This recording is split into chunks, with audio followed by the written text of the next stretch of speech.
말씀을 나누도록 하겠습니다. 하나님 말씀은 히브리서 4장과 레위기 8장 두 부분을 같이 읽도록 하겠습니다. 먼저 히브리서 4장 14절 말씀 합독하겠습니다. 그러므로 우리에게 큰 대제사장이 계시니 성천하신 이 곧 하나님의 아들 예수시라. 우리가 믿는 도리를 굳게 잡을지어다. 아멘. 레위기 8장 12절 13절입니다. 또 관유를 아론의 머리에 붓고 그에게 발라 거룩하게 하고 모세가 또 아론의 아들들을 데려다가 그들에게 속옷을 입히고 띠를 띄우며 간을 씌웠으니 여호와께서 모세에게 명령하신 것과 같았더라. 아멘. 특별히 대제사장의 위임식에서 계속해서 반복되어져 나오는 문장이 있습니다. 여호와께서 모세에게 명령하신 것과 같았더라. 이 문장이 매우 중요한 문장임을 기억하면서 서론 부분을 함께 나눕니다. 레위기라는 히브리어 와이크라라는 단어의 의미는 그리고 그가 불렀다라는 의미입니다. 하나님은 이스라엘의 12지파 중에서 레위 지파를 특별히 불렀습니다. 하나님이 부르시지 않으면요, 하나님 앞에 설 자가 없고 결코 하나님의 사역을 감당할 수 없습니다. 출애굽한 이스라엘 백성이 광야에서 하나님의 지시에 따라서 이동 가능한 성막을 만들었습니다. 성막은 하나님이 임재하시는 거룩한 곳이며 백성들에게는 첫 번째 성소였으며 하나님은 그 성막에서 그의 백성들과 만나셨고 그곳은 이스라엘 백성들이 하나님께 예배드리는 예배의 중심지였습니다. 성막이 세워지자 하나님이 구름 기둥과 불 기둥으로 이 성막을 뒤덮었습니다. 또한 성막이 세워지고 나서 제사를 통하여서 하나님께 나아가는 방법도 하나님이 가르쳐 주셨습니다. 그리고 제사장을 세워서 제사를 집례하게 하셨습니다. 그러니까 세 가지 단계를 기억해야만 됩니다. 성막을 세우시고 제사를 통해서 하나님께 나아갈 수 있는 방법도 가르치시고 그리고 제사장을 세워서 하나님께서 주신 그 사명을 감당하게 하셨다라는 겁니다.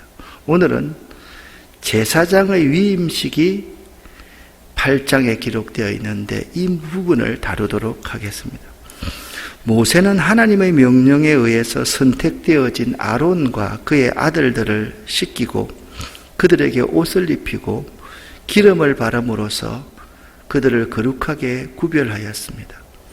그리고 성별된 사람들에게 여러 가지 제의를 통하여 제사장의 기능과 특권을 부여하는 위임식을 거행하였습니다.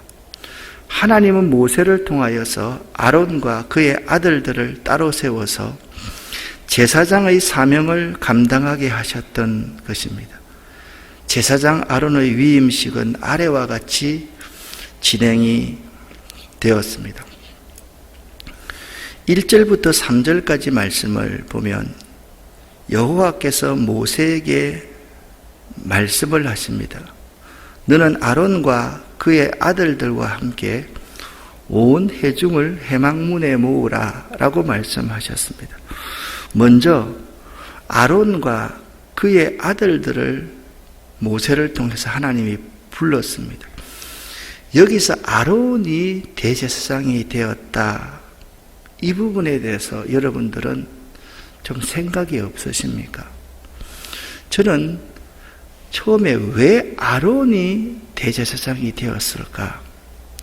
아론이라는 사람은요, 모세의 형제였지만 금송아지 우상을 만든 하나님의 언약을 배반한 우상 숭배자였습니다. 그런데 왜 이러한 아론에게 구약에서 가장 존귀한 대제사장의 직분을 주셨는가? 이것은 매우 큰 하나님의 계시가 담겨져 있습니다. 하나님은 거룩과 공의의 하나님인 동시에 자비와 긍휼의 하나님이십니다. 탕자까지도 품으시는 분이 우리 하나님이십니다. 하나님은 아론 같은 우상 숭배자에게도 최고의 귀한 직분을 주시는 분이십니다. 우리들도 마찬가지입니다.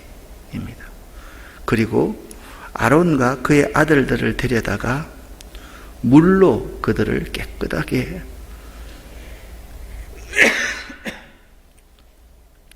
시키셨습니다. 거룩은 레위기의 중심 주제입니다. 거룩하지 않고서는 하나님 앞에 설 수 없고요. 하나님의 사역을 감당할 수가 없습니다. 그들을 깨끗이 씻기고 난 이후에 아론과 그의 아들들에게 제사장의 의복을 입혔습니다. 제사장의 의복과 명칭은 이렇습니다. 이러한 제사장의 의복을 만들어서 아론과 그의 아들들에게 입혔습니다. 8장 10절부터 13절까지의 말씀을 보면 모세가 관유를 취하여서 장막과 그의 안에 있는 모든 것에 발라서 거룩하게 하고 또 아론과 그의 아들들에게도 기름을 부었습니다. 아론과 같은 죄 많은 제사장이라고 할지라도 관유, 하나님의 기름 부으심이 있으면 사명을 감당할 수가 있습니다. 그러니까 어떠한 죄인이라 할지라도 하나님께서 성별하시면 그 죄인도 사명을 감당할 수 있다라는 의미입니다. 여기 모세가 관유를 취하여서 제일 먼저 장막과 그 안에 있는 모든 것에 발라서 거룩하게 했다. 모세는요, 성소한 모든 것에 기름을 바릅니다. 먼저 성물에 기름을 바릅니다. 이 의미는 성물 그 자체를 먼지나 녹쓰는 것을 방지하기 위한 성결함이었습니다. 그리고 번제단에 기름을 7번 뿌립니다. 성물에 올려주는 제물마다 다 성결해짐을 의미합니다. 그리고 아론과 그 아들들에게 기름을 바릅니다. 제사장은요, 하나님의 영이 임해야 됩니다. 하나님의 신이 임하지 않고서는 사명을 감당할 수 없음을 이 관유를 발랐다, 관유를 부었다라는 의미인 것입니다. 그리고 8장 14절부터 17절까지의 말씀을 보면까 그 제사장들을 위해서 수송아지로 속죄제를 드립니다. 왜 속죄제를 드립니까? 죄가 있는 죄인이 죄를 대신하여서 제사장의 사역을 감당할 수 없기 때문이었습니다. 그래서 먼저 그들 자신을 위하여 속죄제를 드립니다. 우리 주님도 죄 없는 독생자로서 대제사장의 사역을 감당하신 것입니다. 또한요, 이 속죄제는요, 반드시 진 밖에서 드리게 되어 있었습니다. 모세가 그 피를 손가락으로 찍어서 제단불에 바르고 일부만 단에 올리고 그 외 전부를 진 밖에 재버리는 곳에서 불사릅니다. 그러니까 우리들이 성막에서 오늘날 교회에서 예배 드릴 수 있는 이유가 뭡니까? 예수님이 짐 바뀌신 갈보리 언덕에서 속죄의 제물이 되셨기 때문에 우리들이 이곳에서 이스라엘 백성들은 성막에서 하나님께 나아갈 수 있었던 것입니다. 수송아지로 제사장들을 위해서 먼저 속죄제를 드린다라는 의미를 바로 아시기를 바랍니다. 그리고 18절부터 22절까지는 번제의 수양을 드립니다. 그런데 이 수양은요, 2마리였는데 2마리 중에 먼저 1마리의 머리에 안수하고 잡아서 그 순양을 태워서 하나님 앞에 향기로운 향례를 올려 드립니다.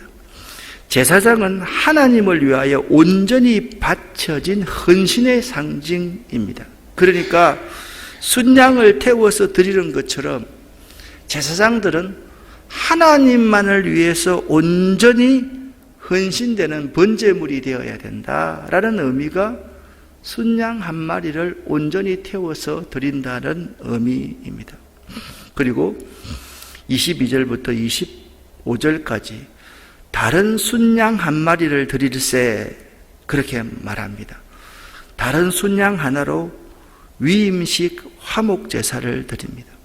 마지막으로 남은 순양 하나로 위임식 제사를 드리는데 모세는 그 피를 취하여서 아론과 그의 아들들의 그 지체를 대표해서 오른쪽 깃뿌리와 오른쪽 엄지가락과 오른발 엄지가락에 바릅니다.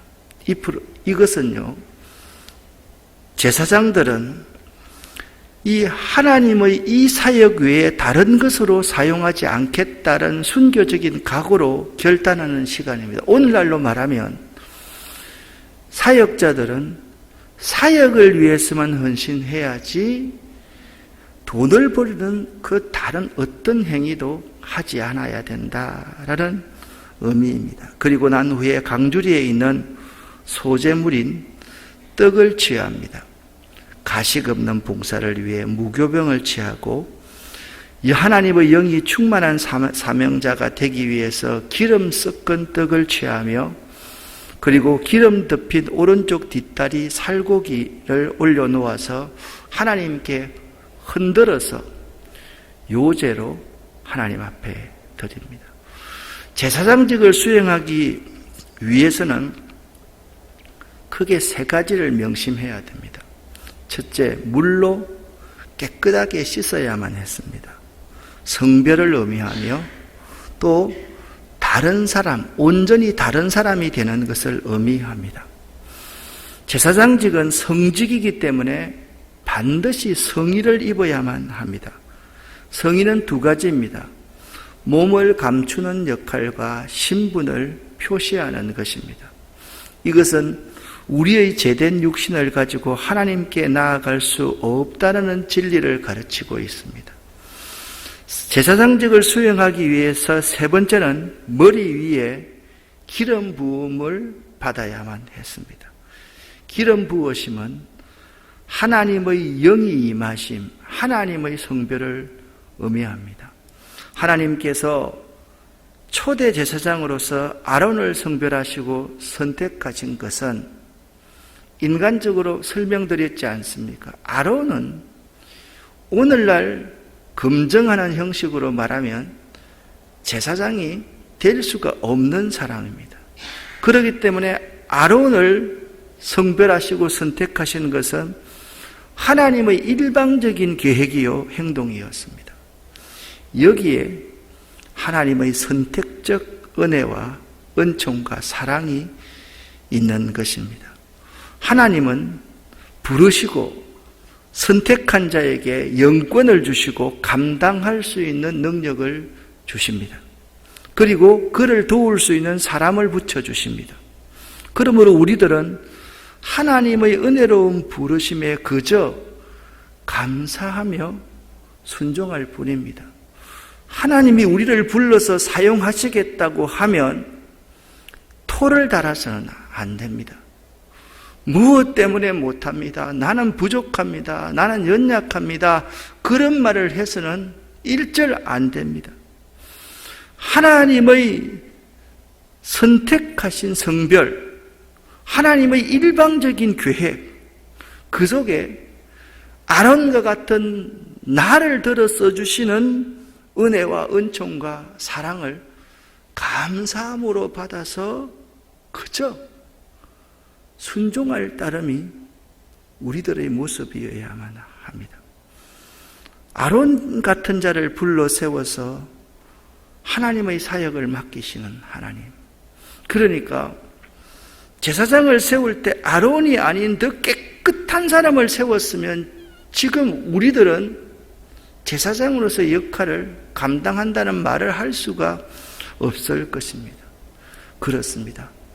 주권자이신 하나님의 선택, 전적인 하나님의 사랑과 은혜로서 아론과 같은 자들을 제사장으로 삼으시는 것입니다. 그분이 하나님입니다. 사람은 온전하고 완전한 자를 자꾸 세우려고 그러지만 하나님은 죄인 가운데 가장 개수인 그 죄인을 불러서 기름 부어 하나님의 용도에 맞게 쓰시는 분이십니다. 그래서 하나님은 참 멋있는 분이고 우리들 한 사람 한 사람들도 그 하나님의 은혜와 은총과 사랑 때문에 이 자리에 앉아 있을 수 있는 것입니다. 그리고 위임식을 하면서 준비하면서 반복적으로 나타나는 말씀이 있다 그랬습니다. 그 말씀이 무슨 말씀이라 그랬습니까? 여호와께서 모세에게 명하심과 같았더라. 아멘. 그러니까 아론과 그의 자손들은 여호와께서 모세에게 명하심에 전적으로 순종할 수밖에 없는 존재라는 것입니다. 전적 순종, 전적 복종이 사라져가는 시대입니다. 우리가 하나님의 선택적인 부르심을 거절하는 시대를 살아가고 있습니다. 우리가 이 귀한 사역을 감당할 수 있는 자격이 없다라는 사실을 잊고 있습니다. 내 힘과 내 능력으로 이 사역을 감당할 수 있다라고 생각하고 있습니다. 이것은 아주 교만이요, 자기 스스로를 무너뜨리는 행위라는 사실을 알아야만 합니다. 여호와께서 모세에게 명하심을, 그 명하심에 전적으로 복종할 수 있는 우리가 되어야만 하는 것입니다. 우리의 대제사장이신 분은 예수 그리스도이십니다. 히브리서 4장 14절 말씀에 그러므로 우리에게 큰 대제사장이 계시니 곧 하나님의 아들 예수시라, 그렇게 말씀하고 있습니다. 구약시대에는 아론의 자손만이 대제사장을 할 수 있었기에 대제사장의 존재가 절대적이었습니다. 왜냐하면 대제사장이 아니고서는 하나님께로 나아갈 수 없었기 때문입니다. 그렇다면 지금은 누가 대제사장입니까? 로만 캐슬릭 처치에서는 교황이 대제사장이라고 하여서 그는 교황 무엇을 죄도 없고 또 죄를 사하는 권세를 가졌다고 주장을 합니다. 그리고 사제들을 제사장이라고 합니다. 그래서 사제들을 통하여서 미사를 드리고 신부님들에게 죄를 고백하는 고해성사를 합니다. 이런 주장이 과연 옳은 것일까요? 저는 타 종교를 비난할 생각 가지고 하는 것이 아닙니다. 성경에는 오직 예수 그리스도만이 유일한 대제사장이며 하나님과 인간 사이에 예수 그리스도 홀로 중보자가 되신다고 말씀합니다. 그렇습니다. 우리 죄를 씻기시며 하나님께로 인도하시는 대제사장은 오직 예수 그리스도 한 분뿐이십니다. 아멘. 우리는 이 사실을 믿고 이 사실 아래서 그분의 부르심에 순종하는 사람입니다. 이제 내가 제사장으로서의 믿는 자임을 알아야만 합니다. 베드로전서 2장 5절 말씀을 보니까 너희도 거룩한 제사장이 될지니라, 그렇게 말씀을 하고 있습니다. 구약시대에 제사장들이 드리던 제사는 예수 그리스도께서 십자가에 달려 죽으심으로 단번에 끝나고 말았습니다. 예수 그리스도는 자신의 몸을 희생제물로 바치신 것입니다. 예수의 죽으심으로 그를 믿는 사람은 누구나 하나님께로 나아가 제사 드릴 수 있는 아론과 같은 특권을 누리게 되었습니다. 물론 모든 사람들은 죄인이며 우리들은 아론처럼 부끄러운 금송아지 우상을 만들던 어리석은 존재였습니다. 하나님의 전적인 은혜와 사랑으로 죄 많은 우리들이 아론과 같은 제사장의 특권을 누릴 수 있는 것입니다. 이 사실을 생각하면 우리 눈에 눈물이 맺힐 수밖에 없습니다. 그러므로 예수 그리스도를 영접하고 하나님을 아빠, 아버지라고 부르는 사람은 모두가 제사장입니다. 아니, 우리 모두가 제사장이 될 수 있는 은총을 받은 자인 것입니다. 제사장으로서의 성도는 물로 씻음 받은 것과 같이 죄를 씻는 해결을 해야만 합니다. 제사장으로서의 성도는 반드시 거룩한 예복을 입어야만 합니다. 제사장으로서의 성도는 성령 충만의 기름 부음을 받아야만 합니다. 믿는 우리들은요, 예수 그리스도로 말미암아 하나님이 기쁘게 받으실 만한 신령한 예배, 신령한 제사를 드릴 거룩한 제사장이 되어야만 하겠습니다. 오늘의 기도 제목입니다. 아론과 같은 우리들이 제사장의 직분으로 부르심을 받은 것은 전적인 하나님의 은혜와 사랑임을 깨달아 알게 하소서.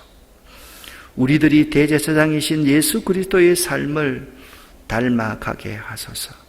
그래서 우리들이 제사장의 직분을 잘 감당하게 하소서. 인위적인 수단과 방법, 지식이나 노력으로 하나님의 일을 하려 했던 그것을 회개하게 하시고 성령의 도우심으로 하나님의 능력으로 일하게 도와주소서. 우리 성도들과 한국교회와 아름다운 교회가 만민을 위한 제사장임을 잊지 않게 하소서. 이 기도 제목을 내고 나니까 사도 바울이 고백했던 고린도전서 15장 9절 10절 말씀이 떠올랐습니다. 같이 한번 읽어보겠습니다. 나는 사도 중에 지극히 작은 자라. 내가 하나님의 교회를 핍박하였으므로 사도라 칭함을 받기에 감당치 못할 자로다. 그러나 나의 나된 것은 하나님의 은혜로 된 것이니 내게 주신 그의 은혜가 헛되지 아니하여 내가 모든 사도보다 더 많이 수고하였으나 내가 아니요 오직 나와 함께 하신 하나님의 은혜로다. 사랑하는 성도 여러분, 하나님께서 원하시는 것이 무엇인지 아십니까? 섬김, 봉사, 헌신보다 앞선 거룩임을 여러분 알아야만 합니다. 오늘도 우리들은 스스로에게 물어보아야만 합니다. 하나님, 제가 아론 같은 금송아지 우상을 만든 자가 아니었나요? 내가 잃어버린 것이 거룩한 제사장으로서의 사명이 아니던가요? 주님, 이제는 회복하게 하소서. 우리에게 있는 대제사장 예수 그리스도를 따라가는 여러분 되시기를 예수 이름으로 간절히 축원합니다. 기도하겠습니다. 주여 믿습니다. 3번 부르짖고 오늘 기도의 제목을 가지고 기도하고 돌아가시고, 그리고 가정에서 예배 드리시는 분들도 시간을 내어서 기도하시기를 바랍니다. 주여 믿습니다. 주여 믿습니다. 주여 믿습니다. 살아계신 아버지 하나님, 아론과 같은 나를 세워주셔서 감사합니다. 아론과 같은 나에게